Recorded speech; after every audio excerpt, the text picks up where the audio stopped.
Wait, could this be one of the most shocking discoveries found in 2025? The information that I'm about to share with you can be considered very disturbing for many Muslims and even non-Muslims as well. So, fasten your seatbelts. But we do need your help to let it go viral though, so you know what to do for the algorithms. As you may know, Sunni Muslims have said that Sahih al-Bukhari is the most authentic collection of hadiths immediately right after the Quran. Sahih al-Bukhari, one of the greatest, if not the greatest, literary works ever produced in the Islamic world. Second to the Quran, Sahih al-Bukhari is the most authentically transmitted book. But what if I can prove to you right here, right now, that Imam al-Bukhari, the writer of Sahih al-Bukhari, was deemed a Kafir and a liar? What? Yes, you heard it correctly. A Kafir, a deviant, a disbeliever, a liar and enemy of Allah. Be honest, what would you do as a Sunni Muslim if this could be true? Would you still use his hadiths, knowing that he was a liar, a disbeliever, a Jahmi, who's considered to be a deviant and enemy of Allah, according to the most classical scholars of Jarh wa Ta'dil, which is an aspect in the science of hadith? So, without further ado, here is the proof that Imam Bukhari was a disbeliever, a liar, and an enemy of Allah. In the famous book called Kitab al-Jarh wa Ta'dil by Imam al-Hafiz Shaykh al-Islam Ibn Hatim al-Razi, in volume 7 on page 191, number 1086, I found the following shocking information about Imam al-Bukhari.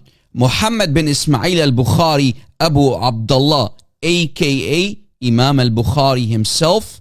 It's narrated from Abdan al-Marwazi and Abi Hammam al-Salt bin Muhammad and al-Firaibi and Ibn Abi Uwais. My father and Abu Zar'a al-Razi heard from him, and I quote, "Then they rejected his hadith," meaning the hadith of Imam Bukhari, "when it was written to them from Muhammad ibn Yahya al-Naysaburi that he proved to them that Bukhari's belief was his recitation of the Quran is created." What? Wait a second. These classical scholars, these experts in hadith sciences, rejected the hadiths of Imam Bukhari? Wow. And they said that his belief was that the Quran is created? Wow. What a shocker. I am speechless. What about you? Have you ever seen this before? But wait, here is more. Also, Imam al-Dhahabi, in his book Ad-Du'afa wal-Matrukin, the weak and the rejected, he said, and I quote, "Imam Bukhari is not a Sunni because of his belief in the Quran as being created.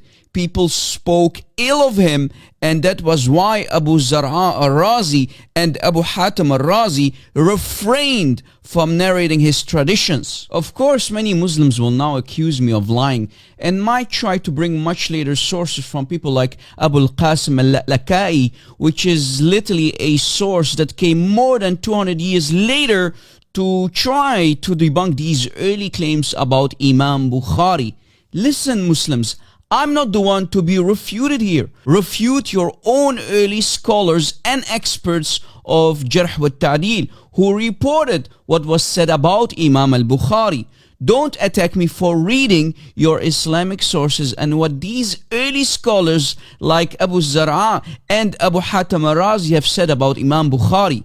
These are your scholars, not mine, of Jarh wa Ta'dil. You need to accuse them of lying about Imam Bukhari, not me.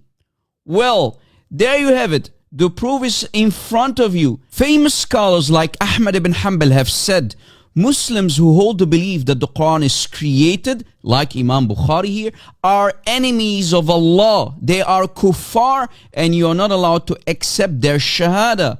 In the past, I have also mentioned that Imam Bukhari claimed that he's basically an uncreated being, a force of nature to reckon with, and here is why.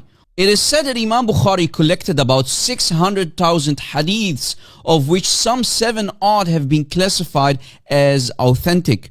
collecting, writing, scrutinizing, classifying, deciding whether authentic or not by a committee, etc., is an enormous task. Besides, Bukhari claims that he prayed 2 rak'ats of sunnah before recording any hadith. If it's assumed that the average time for a hadith to go through the full process of collecting is 1 day, he would have needed 600,000 days, which when divided by 365 days is about 1644 years. Hence, to accomplish this enormous task in a mere period of 16 years, as claimed by Imam Bukhari himself, is impossible, thus questioning his integrity and honesty. If we have to go by those claims about Imam Bukhari, we then have to conclude that Imam Bukhari is still among us. He must be an eternal being in some sense.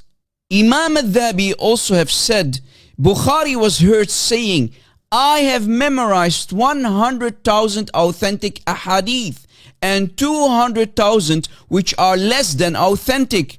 In other words, my friends, Imam Bukhari himself claimed that he memorized a total number of 300,000 hadiths during his lifetime in just a matter of 16 years. Was he a liar?